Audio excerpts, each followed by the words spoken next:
আমরা চোরা কারবারিদের আরো একটি নতুন তালিকা করছি।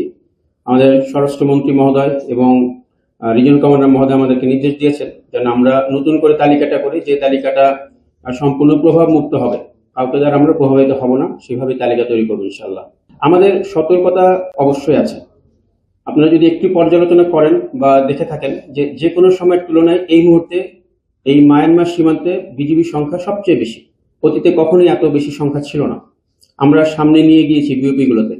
তো আমাদের সতর্কতা নিয়ে কোনো সন্দেহ নাই, শতভাগ সতর্ক আছি।